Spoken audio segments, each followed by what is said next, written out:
আসসালামু আলাইকুম। আজকে আমাদের চ্যানেলের প্রথম রেসিপি হিসেবে নিয়ে এলাম স্পেশাল রেসিপি ছোলা ভুনা। বাড়ির রান্নাঘরে থাকা সাধারণ উপকরণ দিয়েই আপনারা তৈরি করতে পারবেন আজকের রেসিপিটি। তাহলে চলুন আর সময় নষ্ট না করে শুরু করা যাক।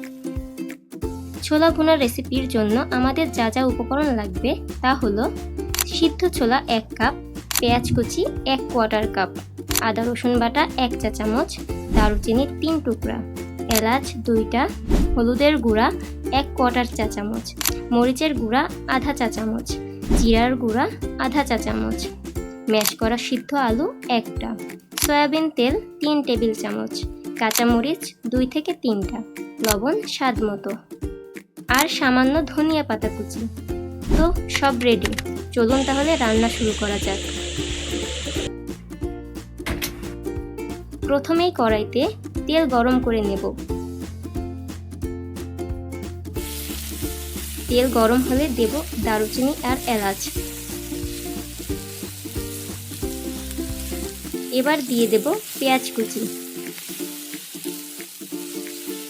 ভাজতে থাকুন যতক্ষণ না পেঁয়াজের রং বাদামি বর্ণের হয়।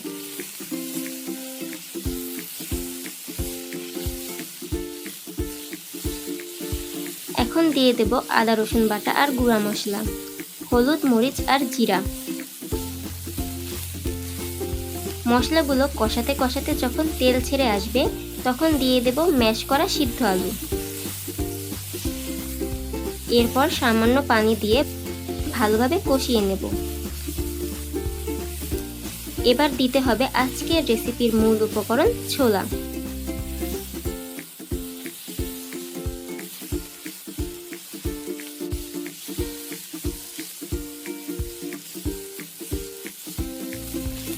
সব উপকরণ একসাথে মিশিয়ে মাঝারি আঁচে 8 থেকে 10 মিনিট ঢাকনা দিয়ে ঢেকে রাখব।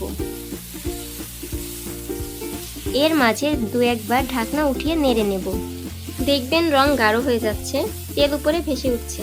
এটাই কিন্তু পারফেক্ট ভুনা হওয়ার সিগন্যাল। শেষ টাচ হিসেবে দিয়ে দিন সামান্য ধনিয়া পাতা কুচি। ঢেকে রাখুন 2 মিনিট। আর ব্যাস, তৈরি হয়ে গেল ঝাল মশলাদার একেবারে দেশি স্বাদের ছোলা ভুনা। এই ছিল আমাদের আজকের স্পেশাল রেসিপি ছোলা ভুনা। কেমন লাগলো কমেন্টে জানাতে ভুলবেন না। আর হ্যাঁ, ভিডিও ভালো লাগলে অবশ্যই লাইক, শেয়ার আর সাবস্ক্রাইব করে আমাদের চ্যানেল রাধুনী বাংলার সঙ্গে থাকুন।